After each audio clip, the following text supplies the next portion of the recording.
जय श्री हरि। मित्रों, आप सभी को सादर प्रणाम। आज का ये वीडियो मैं बना रहा हूँ अपने परम पूज्य गुरु महाराज संत बाबा पाखरदास जी महाराज के डेरे के बारे में। ये डेरे के बाहर का दृश्य है जिससे मंदिर दिखाई दे रहा है और ये ध्वजा फहरा रही है। आज इस विषय पे मैं विस्तार से आपको बताऊंगा कि मैं इस गुरु स्थान से कैसे जुड़ा, कब जुड़ा, और विशेषता मेरे परम पूजनीय गुरु महाराज संत बाबा पाखरदास जी महाराज के जीवन के बारे में कि उनका जीवन कैसे त्याग, संयम और तपस्या से भरा हुआ था। तो चलिए वीडियो की शुरुआत करते हैं। ये डेरे का जो मंदिर है उसका ये मुख्य द्वार है और हम ये मुख्य द्वार से अंदर एंटर कर रहे हैं। जय हो गुरु महाराज की जय हो, सतगुरुदेव महाराज की जय। ये अंदर प्रवेश करते ही ये सबसे पहले मुख्य मंदिर है। ये ओरिजिनल है। बहुत साल पहले पूज्य गुरु महाराज ने अपने हाथों से इस मंदिर का निर्माण किया था। ये अभी के फ्लोर लेवल से काफ़ी नीचे है। ये देखिए, ये कम से कम 3 फीट नीचे है ये फ्लोर। ये मुख्य मंदिर है बाबा लक्ष्मण जति जी महाराज का। यहाँ इस प्रकार दिया प्रज्वलित करते हैं और धूप से पूजा अर्चना यहाँ होती है। ये मुख्य स्थान है, ये मुख्य मंदिर है यहाँ डेरे का। चलिए अब आपको आगे के बारे में मैं बताता हूँ। ये देखिए कितना नीचे है अभी के फ्लोर लेवल से, कम से कम 2.5-3 फीट नीचे।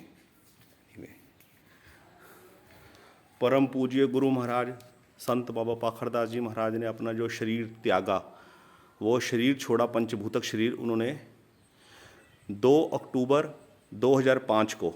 और उसके बाद यहीं डेरे के प्रांगण में ये विशाल वट वृक्ष है। इस विशाल वट वृक्ष के पास ही यहाँ उनका दाह संस्कार हुआ था और यहाँ दाह संस्कार के बाद उनकी चिता की राख और अस्थियाँ हरिद्वार गंगा मैया को समर्पित करी गई और ये उनकी याद में, परम पूज्य गुरु महाराज की याद में, ये एक छोटा सा स्थान यहाँ बना हुआ है। केवल उनकी स्मृति में, कुछ भी नहीं है, केवल टाइल के ऊपर उनकी एक चित्र एनग्रेव किया गया है और केवल एक ये स्थान बनाया हुआ है। यहाँ पर शाम को दिया जलाया जाता है, धूप जगाया जाता है और पूजा अर्चना की जाती है।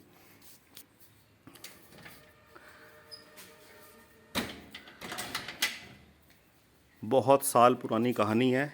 जब परम पूज्य गुरु महाराज संत बाबा पाखरदास जी महाराज यहाँ आए थे तो ये वट वृक्ष सूखा पड़ा था। उनके आने के बाद, संत महापुरुषों के यहाँ डेरा जमाने के बाद, ये वट वृक्ष हरा भरा हो गया। मित्रों, यहाँ नाग देवताओं का वास है और यहाँ आने वाले हर श्रद्धालु की मनोकामना पूर्ण होती है। चलिए मैं डेरे के और प्रमुख चीज़ें आपको दिखाता हूँ। ये विशाल वट वृक्ष के दर्शन कीजिए। देखो, धूप की रोशनी आ रही है, कितना बढ़िया प्रकाश हो रहा है। जो मुख्य मेरा बिंदु है वो बताना ये है कि एक संत का जीवन कैसा होता है। एक संत संसार के सुख, वैभव, सुविधाएं और हर प्रकार के आरामदायक ज़िंदगी को त्याग कर इतना त्यागी जीवन, इतना संयमी जीवन क्यों जीते हैं, ये चीज़ सोचने पे मुझे मजबूर करती है। और उसी की खोज में मैं अपने गुरु महाराज संत बाबा पाखरदास जी महाराज से जुड़ा। देखो दोस्तों, ये डेरे का प्रांगण है। ये मैं आपको अपनी पुरानी यादें बता रहा हूँ। इस डेरे में ये ज़मीन सारी कच्ची हुआ करती थी। ये अब जहाँ ईंटें लगी हुई हैं, ये सारी कच्ची ज़मीन हुआ करती थी। ये बर्तन सूख रहे हैं, मैं आपको बताऊंगा ये बर्तन क्यों सूख रहे हैं, कहानी भी बताऊंगा।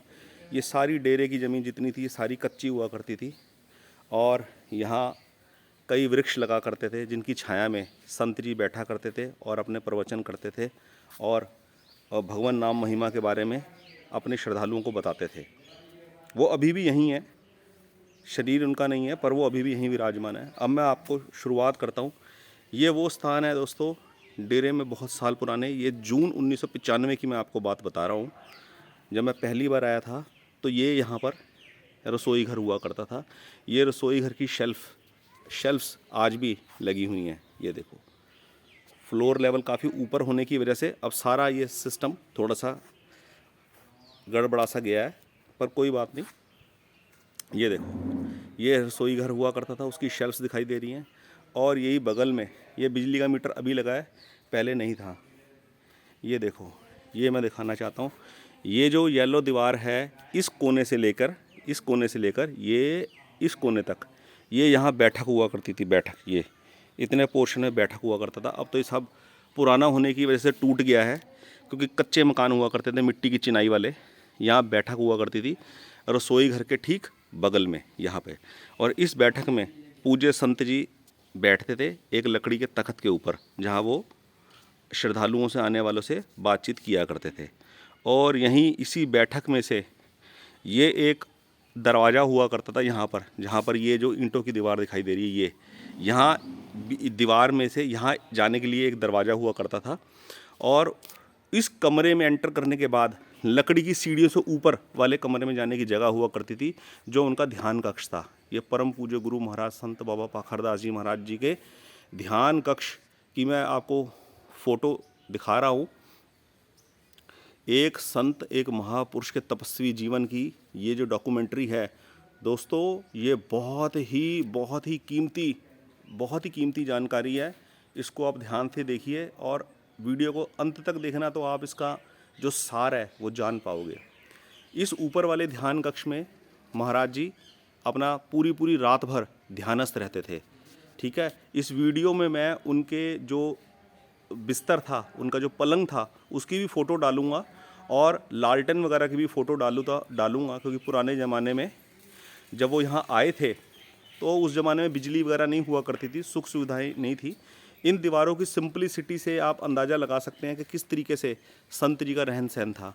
ये देखो, मैं आपको नज़दीक से दिखाता हूँ कि जो चिनाई है, ईंटों की चिनाई है, जब वो आए थे, ये देखो, ये मिट्टी की चिनाई है दोस्तों। ये देखो मिट्टी की चिनाई के ये कमरे बनाए गए थे और छतें जो थी वो लकड़ी की बनाई गई थी, लकड़ी के बालों की। ये देखो, केवल समय के हिसाब से दीवारें कमज़ोर पड़ने के बाद सीमेंट का प्लस्तर उनके ऊपर किया गया, पर बेसिक चिनाई जो है वो ईंट की है। ये देखो, ये आलने बने हुए हैं, ये मुख बने हुए हैं जिसमें दिया वगैरह रखते थे रात को रोशनी करने के लिए। ये उनका ध्यान कक्ष का दीवार की आखिरी निशानी है। बाकी कमरे वगैरह तो अब तोड़ दिए गए हैं, ढा दिए, क्योंकि वो बरसात पड़ने की वजह से कच्चे हो गए थे। ये देखो, यहाँ की सिंपलिसिटी का आप अंदाज़ा लगा सकते हो कि एक सन्यासी, एक संत का जीवन कितना संयमी होता है। ये साथ में पीछे विशाल वट वृक्ष है। मैं अब आपको एक बहुत ही दिलचस्प जानकारी आपके साथ साझा करूंगा। ये मैंने गुरु महाराज के ध्यान कक्ष की तस्वीरें आपको दिखाई। अब सिर्फ एक तरफ की दीवार रह गई है और थोड़ी सी पीछे की दीवार रह गई है, बाकी पूरा कमरा अब ढह गया है, क्योंकि सारी लकड़ी के बाले गल गए थे, बरसातें डल के। कम से कम 70-80 साल पुराना कमरा होगा ये उनकी बैठक थी जहाँ वो बैठते थे तख्त डाल के। और ये सामने शेल्फ्स रह गई हैं सिर्फ रसोई घर की। सिर्फ इतना ही डेरे के अंदर यही इंफ्रास्ट्रक्चर सेटअप था, एक रसोई घर, एक बैठक, और ये ऊपर उनका ध्यान कक्ष, और नीचे एक स्टोर टाइप का रूम, और यहाँ पीछे वॉशरूम हुआ करता था। जहाँ ये कार खड़ी है उसके पीछे वॉशरूम हुआ करता था। बाकी ये सारी जगह खाली थी, यहाँ कुछ नहीं था पेड़ पौधों के सिवा। ये जो भी इंफ्रास्ट्रक्चर आप देख रहे हैं, ये बाद का बना हुआ इंफ्रास्ट्रक्चर है। ये सन 1998 में 99 में बना है ये वाला इंफ्रास्ट्रक्चर। ये 2000 में बना है ये वाला। ये रसोई घर, ये लंगर घर है। मैं अब आपको कथा सुनाता हूँ। ये जो मंदिर है, ये मेन डेरे का मेन मंदिर है। ये जहाँ से भी मैंने अभी आपको दर्शन कराए अंदर, जहाँ दिया जल रहा था। मैं आपको एक बड़ी ही दिलचस्प बात बताता हूँ ये मंदिर की आप गुम्बद देख रहे हैं और इसके अंदर आप ध्यान से देखिए, इसके अंदर ये एक छोटी गुम्बद है। ये मैं जूम करके दिखा रहा हूँ। ये जो है ये छोटी गुम्बद अंदर, ठीक है। इसके बाद इस गुम्बद के ऊपर ये एक बड़ा शिखर और बनाया गया। किस लिए? जब ये कमरे कच्चे हो गए और टूटने की कंडीशन में आ गए तो गुरु महाराज संत पाखरदास जी महाराज ने अपने विश्राम के लिए एक ये कमरे का निर्माण करवाया। ये जो येलो कलर का आपको दिखाई दे रहा है, नीचे स्टोर है इसमें और ये ऊपर जाने के लिए सीढ़ियाँ, और ये कमरा उन्होंने अपने लिए निर्माण करवाया। लेकिन छत डलने के बाद क्या चीज़ नोटिस में आई कि कमरे की जो दीवार है, कमरे की जो हाइट है, वो मंदिर की गुम्बद से लगभग 1 फुट ऊपर चले गई है। तो संत महापुरुषों को ये चीज़ कभी भी गवारा नहीं गुजरी कि हमारे रहने का स्थान मंदिर के स्थान से ऊंचा हो सकता है, कभी भी नहीं ऊंचा हो सकता। तो पूज्य संत जी ने फिर गुम्बद के चारों तरफ ये पिलर खड़े करवाकर मंदिर का शिखर और ऊंचा करवाया, जो इस मंदिर से लगभग 6 फुट और ज़्यादा ऊपर हाइट पे चला गया है। क्योंकि मंदिर सर्वोपरि है,